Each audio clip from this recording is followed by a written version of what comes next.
Olá, bem-vindos ao nosso Luz, Câmera, Pulsão. Desta vez e hoje com essa minissérie de bastante sucesso ali de 2019, que já estava aguardando há algum tempo ser aqui contemplada, né? No nosso Luz, Câmera, Pulsão, nos nossos encontros de cinema e psicanálise, né?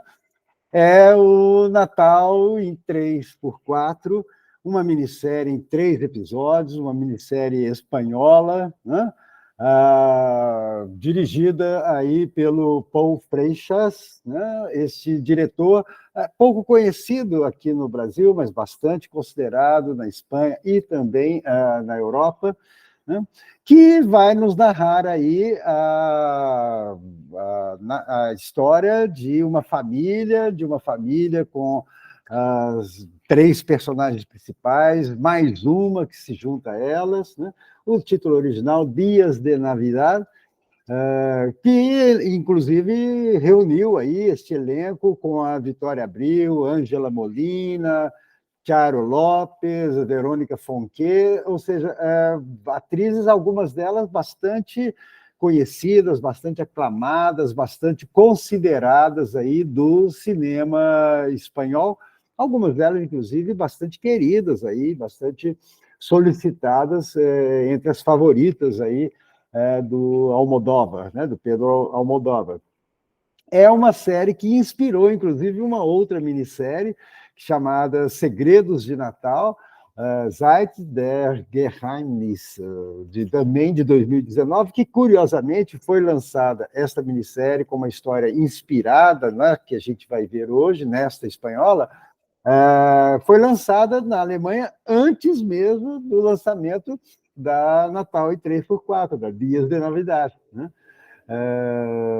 A conferir também, está disponível ali na Netflix, né?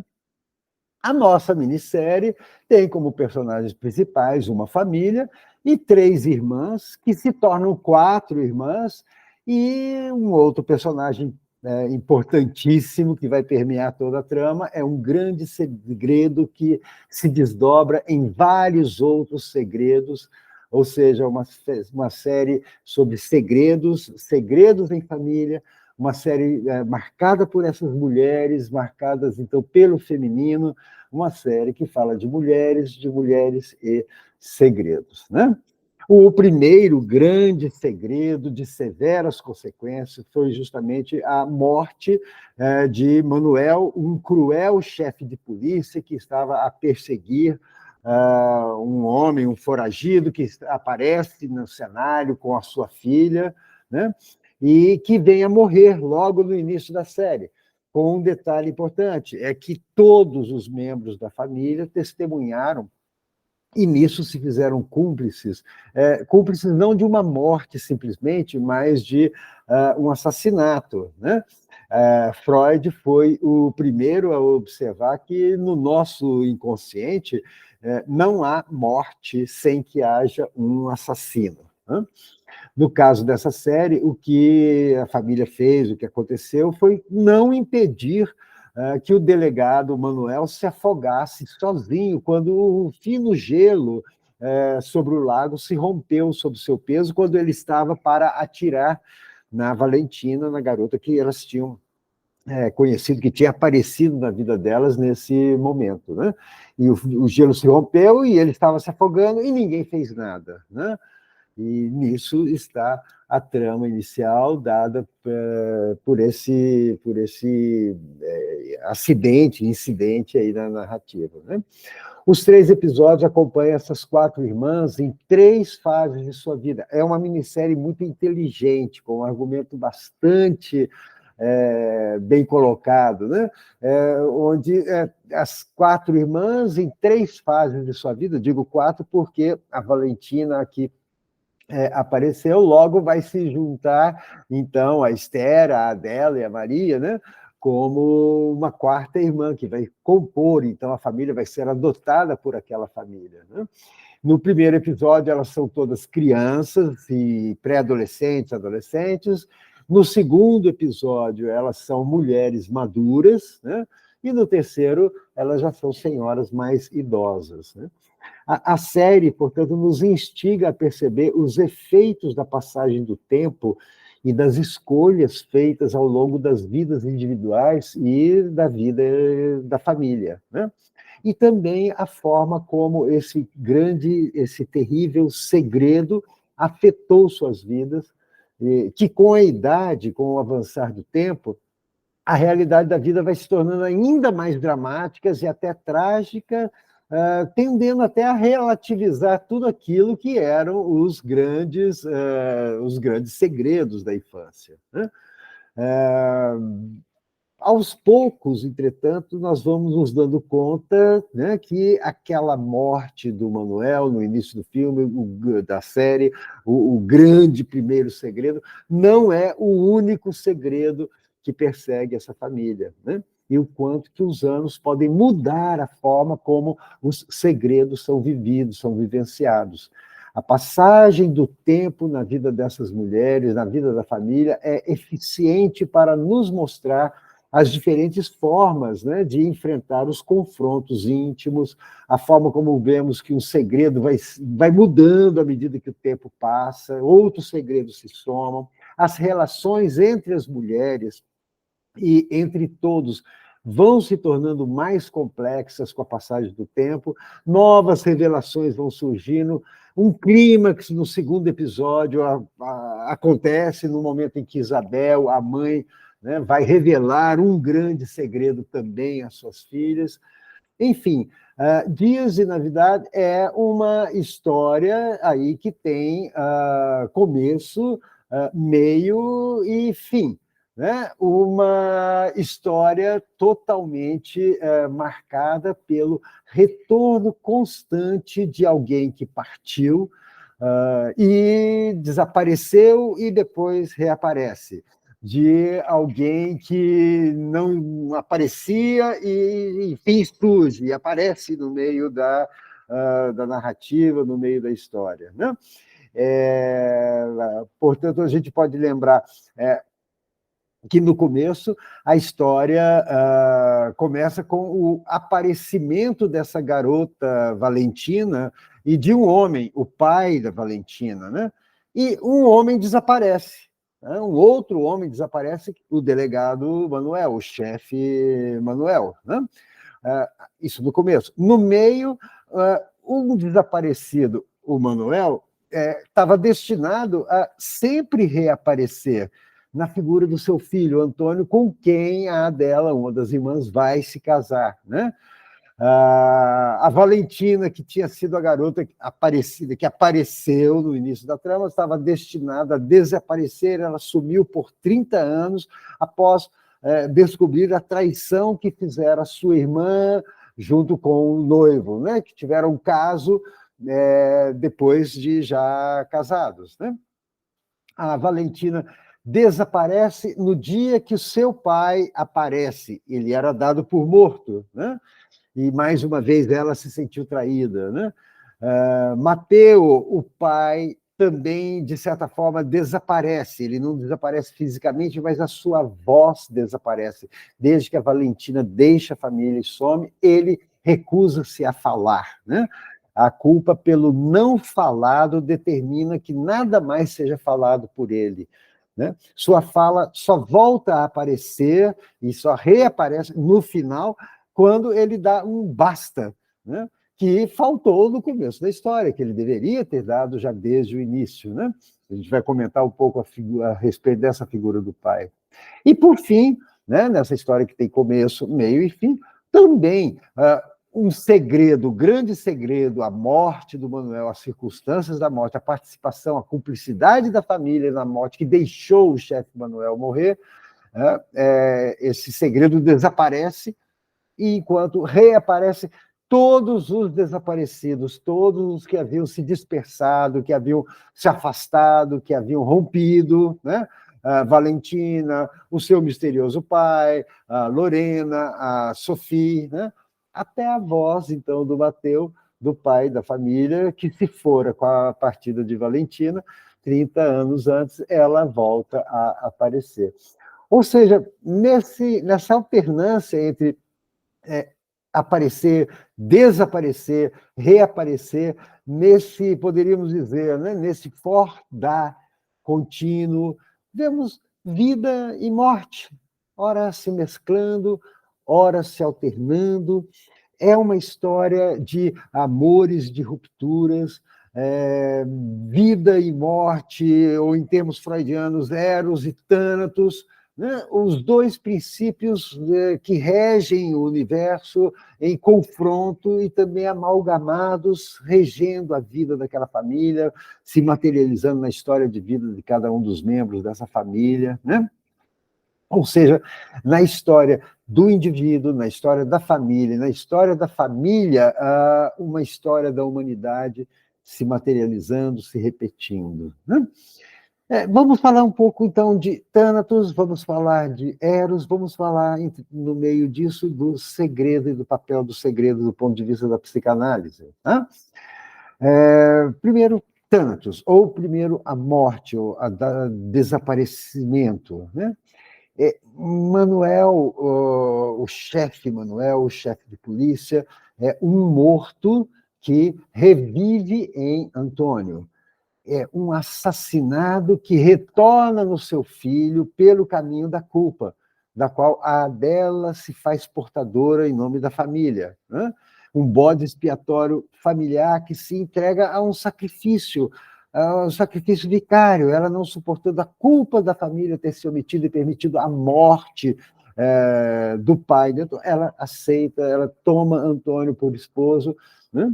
E Antônio se encarrega, portanto, de reencarnar esse pai violento que desacata a ordem simbólica, que repete a violência que o seu pai havia cometido contra a família, contra Mateu. É agora Antônio que vai se encarregar de fazer reaparecer essa coisa mortífera, como um morto-vivo, como um zumbi que retorna, né? É o passado, portanto, que retorna, que reencarna no presente, o morto-vivo que reaparece. Nesse caso, um assassinato que foi mantido em segredo, gerando uma culpa que foi convertida em silêncio, e um silêncio convertendo-se em destino. Né? Ou seja, aquilo que na antiguidade grega, né, cuidavam os deuses, cuidavam as moiras, né? A psicanálise traz ferramentas para nos permitir entender que o tal do destino já estava sendo inconscientemente construído, preparado no presente, ou melhor, já estava até mesmo sendo dado desde o passado. Né? O chefe Manuel, por exemplo, encarna aquele pai da horda primitiva, investido de todo o poder, né, que perseguia os seus filhos, que matava, o devorava, o expulsava do clã, da horda, primeva os seus filhos, né, investido de um poder, mas um poder a serviço de uma impostura, né, detentor de uma lei, mas de uma lei não simbólica, uma lei de identidade de percepção. Eu sou a lei. Eu faço e aconteço. É a diferença entre o tirano, né, e o governante. Tá? Afronta a família na ceia de Natal, profana os seus símbolos com cinismo, com arbitrária violência, saca a arma, dá tiros na mesa, né, de uma forma violenta, de uma forma sanguinária. Aquilo de pensar aí que há um contexto histórico que é justamente assim a Espanha franquista, né? O primeiro episódio se passa no final da ditadura de Franco na Espanha, um período sanguinário, regime que durou até 1975. O primeiro episódio é situado cronologicamente, é ambientado ali nos anos 1970, e era um político, um sistema político ditatorial que veio desde 1939 nos moldes fascistas. Né? O Mateu, inclusive, fez todo um esforço para passar ao largo dessas questões políticas. Tanto é que ele adquiriu aquela casa e se retirou para essa casa no meio do nada com a sua família, né? E seu pai, inclusive, Abuelo, né, que aparece no começo do primeiro episódio, e nitidamente um oponente do regime, não suporta, né, precisa ser contido na sua ira contra o chefe Manuel, né, contra o delegado Manuel. O pai de Valentina, nesse contexto, então, parece que era exatamente um perseguido político, né? Ou seja, toda essa questão política e social e de violência bem no meio desse pano de fundo de uma celebração de Natal, né? Que não passa também de um outro segredo, né? De uma outra ficção construída na religiosidade da tradição judaico-cristã ocidental, quase que confirmando, portanto, o que o Bruno Bettelheim já falava no seu Psicanálise dos Contos de Fadas, que não há nada que satisfaça tanto quanto os contos de fadas populares, ou seja, a história do Natal, a história dos mitos cristãos, né? E o seu papel tão fundamental. Vamos comentar um pouco a esse respeito. Né?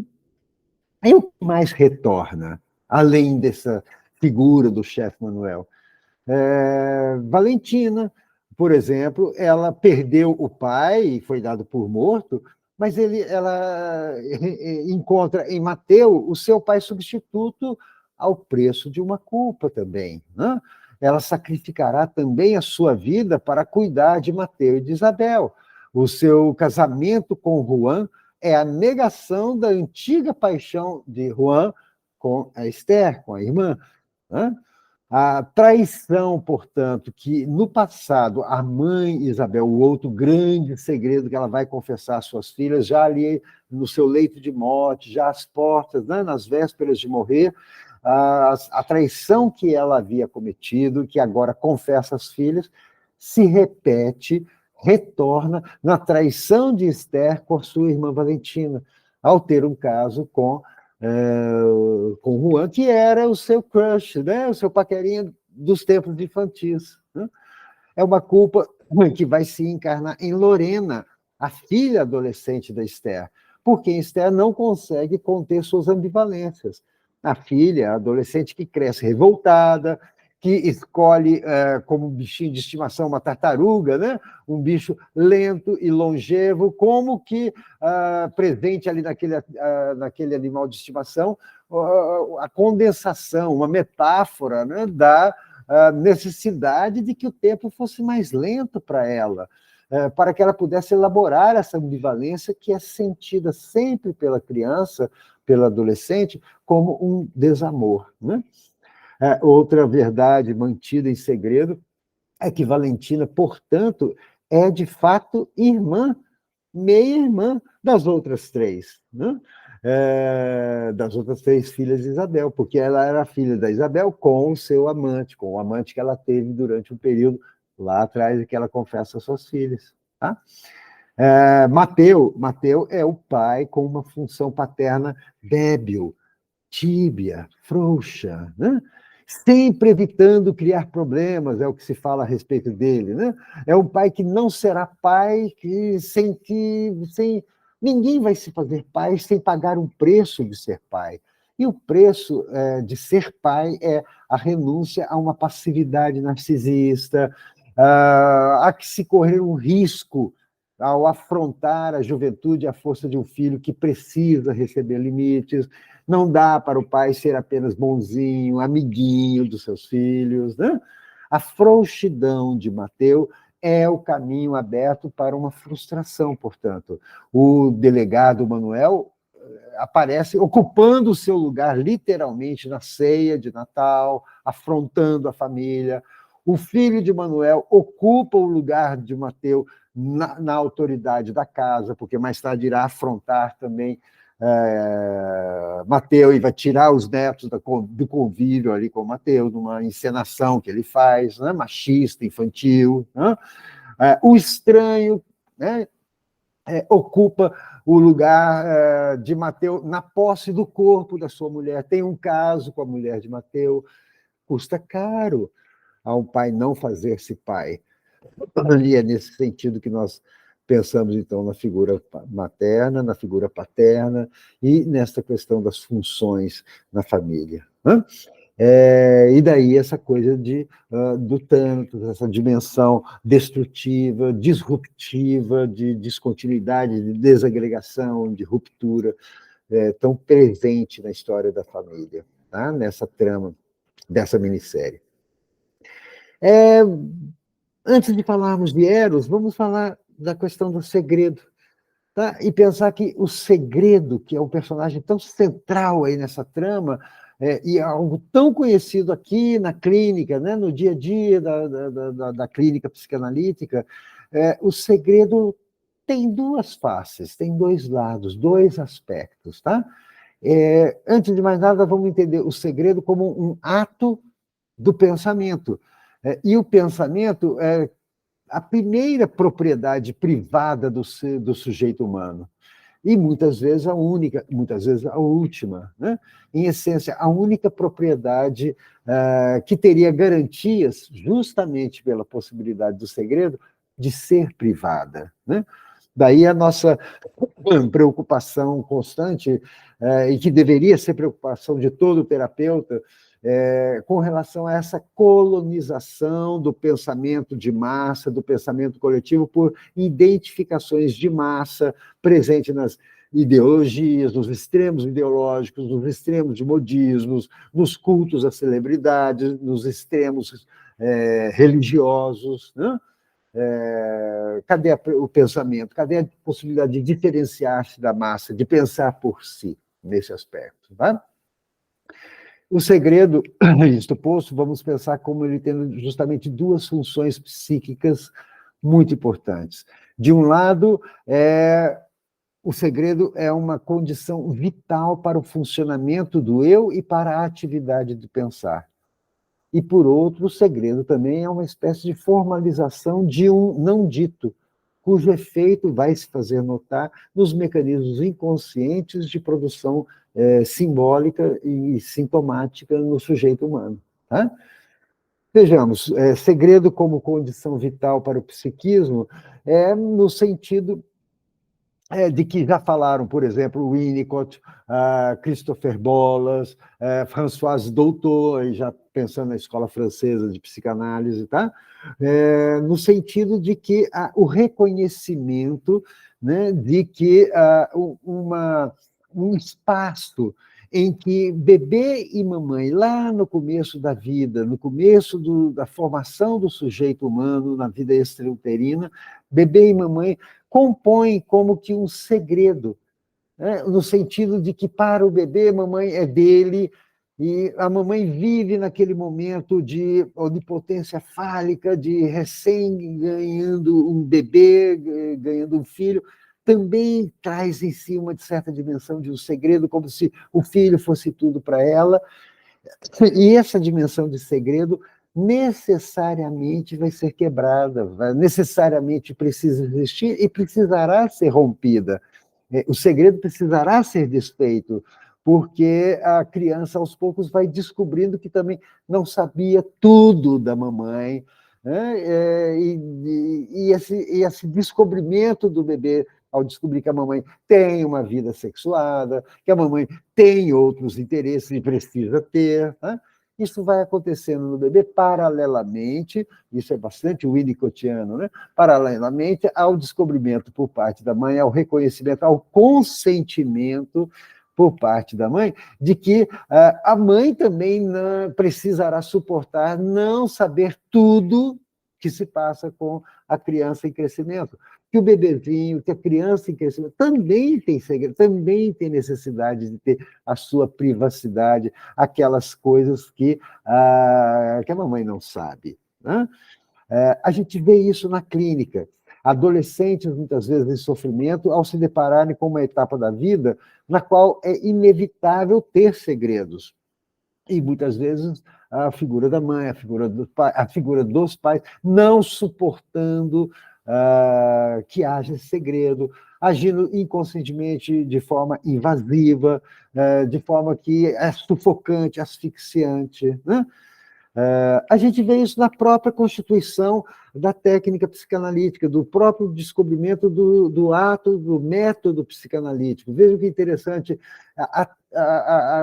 se o método parte a partir de uma associação livre, de uma possibilidade de associação livre, que é dizer tudo que tenha, dizer tudo que lhe vem à mente durante a sessão, né? É preciso também estar claro que ele vai dizer tudo que lhe ocorre à mente, sabendo que pode e sabe não dizer tudo, né? O papel do analista em saber que há um não dito por parte do analisando e que consente, e suporta, e tolera, né? Renuncia a uma onisciência, e isso como parte de um processo de que no seu time, no seu momento, o paciente traga, o paciente fale, o analisando consiga dizer, enunciar aquilo que até então estava em segredo. Ou seja, é uma associação livre, por escolha, né, no seu momento, de maneira tal que seja dado a ele. É livre desde que ele possa, de antemão, saber que ele deve falar, mas pode não falar tudo, né? E, por falar em segredo, um comentário à parte. Aqueles que viram a sequência no segundo episódio, o clímax, onde Isabel, bastante debilitada, prestes a morrer, chama as filhas e vai dizer a elas um grande segredo, né? Na sequência dramática que a gente vê, num impressionante crescente de suspense e de tensão, onde ela começa a contar a história que ela, já casada com o pai das crianças, descobriu, conheceu um desconhecido na estrada, e se encantou, se envolveu e, após algum tempo, se envolveu carnalmente com ele e esteve até para deixar Mateus, deixar seu marido, né? É um grande segredo de Isabel, e eu diria que todos aqueles que assistiram essa sequência e puderam experimentar algum nível de angústia estarão entrando em contato com o grande segredo da vida, o grande segredo que a psicanálise traz à tona, que é a mulher é sexuada. A mãe é sexuada, porque antes de ser mãe era mulher, né? Percebe, se compreende por que no Natal, né, é muito importante a mãe, né, Maria, a mãe de Deus, a mãe do menino Jesus, tem que ser virgem, um anelo ancestral da humanidade por uma face feminina, uma face maternal de Deus, que exclua miticamente a sexuação, a sexualidade da mulher. Pensemos em quantas consequências a este respeito, inclusive a nível da discriminação da mulher, da violência contra a mulher, né? Nesse sentido que a gente pensa, junto novamente com Françoise Doutor, quando ela observa que para a saúde mental da sua criança, a mulher tem que se fazer mãe, de fato, para que possa nutrir, cuidar, maternalizar essa criança. Porém, para a saúde dessa criança também é necessário que essa mãe se faça mulher novamente, né? É uma dificuldade na raiz de muito sofrimento da mulher quando se trata aí de uma automutilação do seu lugar próprio na ordem simbólica da sociedade e da cultura e do mundo dos adultos, né? É uma angústia nessa raiz que a gente comentou de muita violência misógina, a não aceitação da sexuação, da sexualidade da mulher, né? O outro lado do segredo é justamente o segredo como um fantasma a partir deste não dito em família, né? Em algum momento da série alguém fala, nessa casa não se aceita a verdade para não ter que enfrentá-la, né? Ou seja, há um não dito, e quando há um não dito, né, ele é sepultado, é aquilo que ficou sepultado como não dito, ele vai retornar. Ele vai retornar ou como um silêncio, ou ele vai retornar como um mito, como uma outra narrativa que visa obturar, tapar a narrativa verdadeira, a narrativa original, aquela que foi mantida, sepultada sob a lápide do segredo, né? Os alienados, entre aspas, pelos segredos, sempre têm notícia, ainda que nem sempre tão conscientemente, de que ali há algo, né? O bebê ou a criança em crescimento capta que tem algo no ar sempre, né? O grupo familiar sempre vai contornando, evitando, barrando qualquer possibilidade de emergência do segredo. A criança pressente, tá?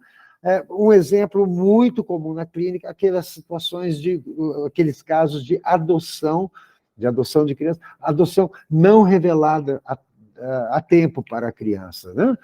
Frequentemente o testemunho daquele que descobre que foi adotado, que era adotado, posteriormente, o testemunho, muitas vezes na clínica, é que já sabia, de alguma forma, havia algum pressentimento a respeito dessa verdade que lhe foi negada, né?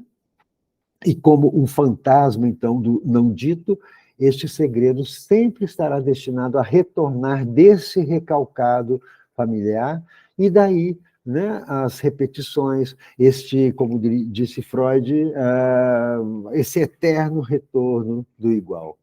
A traição de Isabel, mantida em segredo, retorna entre duas filhas, né, que uma trai a confiança da outra, envolvendo-se com o noivo e ficando grávida como fruto dessa traição, né? E por isso, em algum momento do filme, da série, alguém diz: crescemos sendo 4 irmãs convencidas de havermos enterrado tudo aquilo, mas os fantasmas do passado sempre acabam voltando à tona como os corpos afogados, né? Freud deixa bastante claro, tá, esse aspecto da transmissão do segredo, dos ditos e dos não ditos através das gerações, mesmo inconscientemente, né? Ele vai falar isso desde Totem e Tabu até Moisés e o monoteísmo. A transmissão é independente da transmissão pela tradição oral, tá, ou pela cultura. Essa interligação entre essa transmissão ancestral, filogenética, transgeracional e a compulsão de repetição, tantas vezes descuidada na literatura psicanalítica, tantas vezes subestimada e que passa desapercebida, confundida com outros conceitos, como a pulsão de morte, o que não é exatamente assim estipulado, proposto por Freud e observado, né, numa clínica da segunda tópica freudiana, né? Na clínica com crianças, este não dito é um aspecto que também preocupou Françoise Doutor. Novamente, vamos citá-la quando ela diz que a ausência de esclarecimentos verbais às perguntas explícitas ou implícitas da criança, sensibilizada tardiamente por um acontecimento traumático que permaneceu incompreendido, acaba por deixar o sujeito vulnerável a qualquer fator, né, que põe à prova o seu narcisismo. Isso nas palavras de Françoise Doutor, como Freud também já havia afirmado em Totem e Tabu. Quando Freud, lá em Duas Mentiras Contadas por Crianças, em 1913, ele vai falar: podemos entender que as crianças mintam quando, assim procedendo, imitam as mentiras contadas pelos adultos, né? E, finalmente, vamos falar, portanto, de Eros, vamos falar de vida, né? Vejam, há um momento em que palavras duras chegam a ser trocadas entre os membros dessa família que se querem tão bem ao mesmo tempo, né? Por exemplo, nossos pais forjaram esta família sobre uma mentira e um cadáver. Continuamos aqui nessa coberta repetindo os mesmos erros porque não sabemos chamar as coisas pelo seu nome, né? Segredos se formam, como elas dizem, conversam entre si, como a Adela fala no final, na sequência final do terceiro episódio, né? Segredos se formam para evitar a dor. Segredos são nossos mitos antálgicos, são nossos ensurdecedores ecos do silêncio, né? Os segredos, inclusive, mais tenazmente guardados são os que trariam na fantasia ou na realidade, mais dor e mais sofrimento se revelados, né? É impressionante, se pode fazer uma lista de pequenos e grandes segredos nessa minissérie, como toda família tem seus pequenos e grandes segredos, né?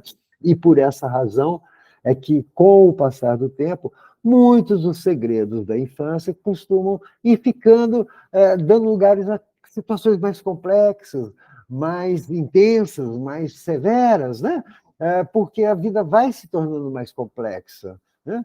É como, por exemplo, quando a gente passa um tempo muito grande sem ir à casa que ia na infância, a casa da vovó, a casa de uma tia que a gente frequentava na infância, e agora, quando volta lá depois de algum tempo sem ter ido, volta e vê a casa tão pequenininha, né? E parecia tão grande quando éramos crianças, né? Então, as coisas vão se relativando nesse sentido, né? E esses ditos e esses não ditos podem fazer com que realmente a família acabe se tornando também um precipitado claustrofóbico de defesas ancestrais, né? As reuniões de Natal em família, estamos aí nos aproximando da celebração, né, das festas de final de ano, as reuniões de Natal podem ser asfixiantes para alguns, né? E por que então nos reunimos? Por que falar em Eros, né? Eu diria a vocês, porque não temos escolha.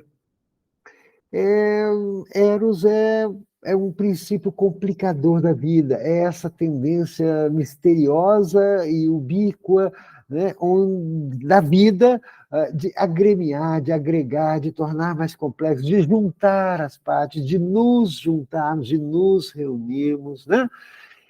Justamente porque nós nascemos numa situação de desamparo, né? O Hilflosigkeit, que Freud falava, que denuncia como um conceito, inclusive fundamental na psicanálise, tá?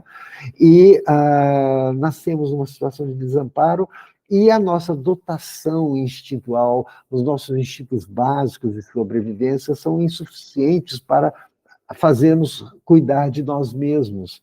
O tempo de dependência dos adultos, de pessoas que cuidem de nós, que nos alimentem, que nos banhem, que nos troquem, que vejam as nossas necessidades quando bebês, esse tempo, em comparação com outros mamíferos, com outros primatas, é extremamente prolongado.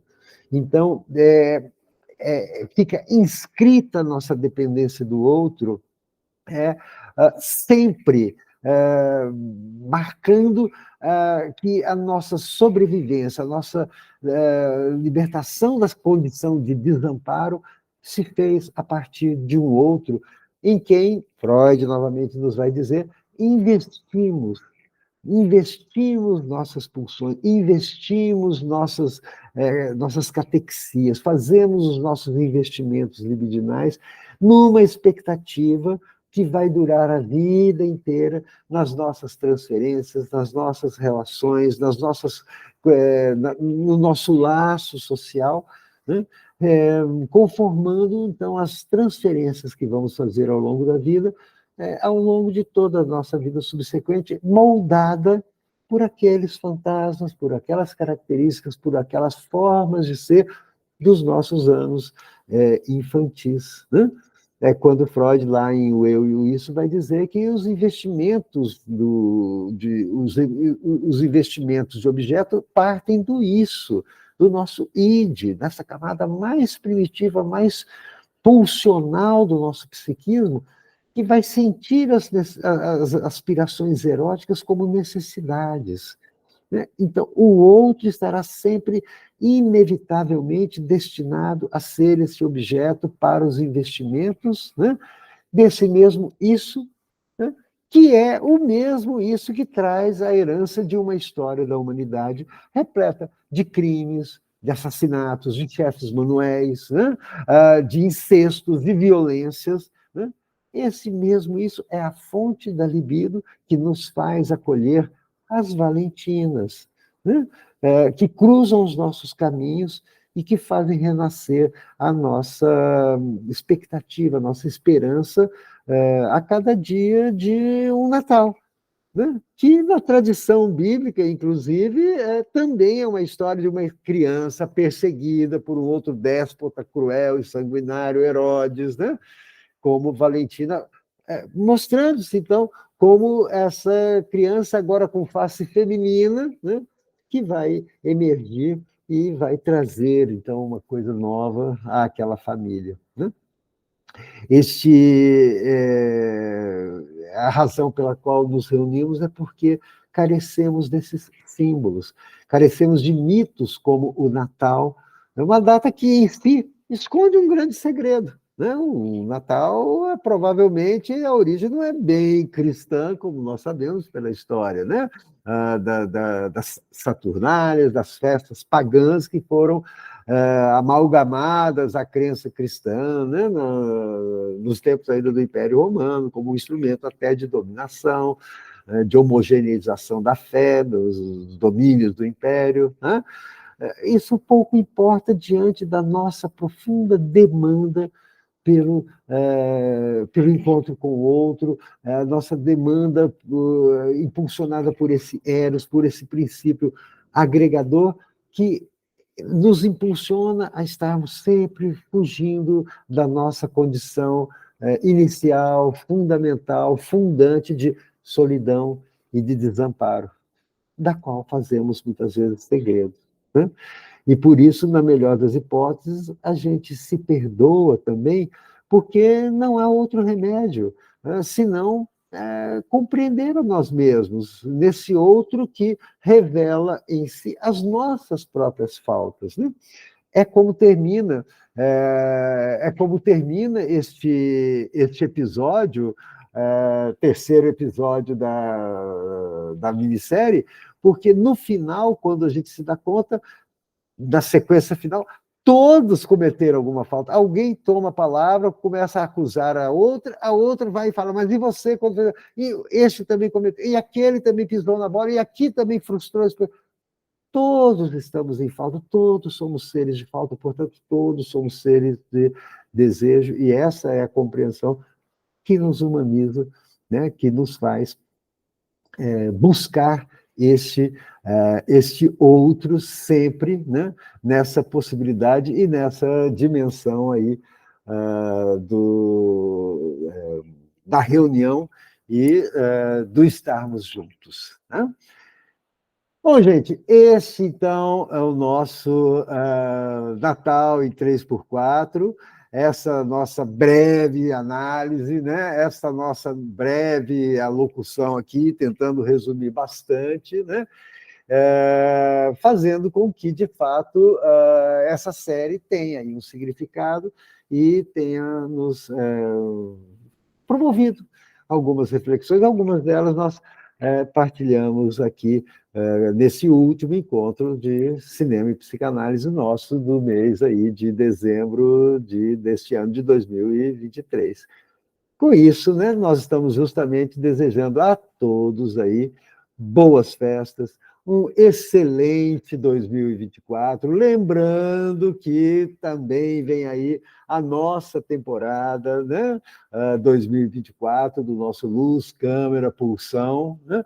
Fica aí o nosso muito obrigado, o nosso agradecimento ao longo de todo este ano, por essa iniciativa que é apoiada, que é realizada pelos nossos residentes da psiquiatria aí, todos os nossos colegas residentes do R1, R2 e R3 da nossa Universidade Estadual de Londrina, né, que nos dão esse apoio. Essa reunião nasceu lá atrás, desde o início do programa de residência médica, como uma atividade interna que um dia tornou-se aí, por iniciativa dos próprios residentes, tornou-se também pública. Né?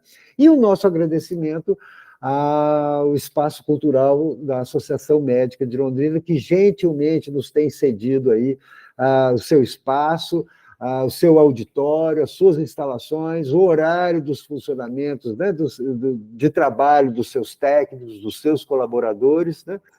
Fica aí o nosso, então, muito obrigado, o nosso convite para a nossa temporada 2024 e um Feliz Natal e um excelente Ano Novo para todos. É o nosso voto, é o nosso desejo, é o nosso agradecimento a todos vocês.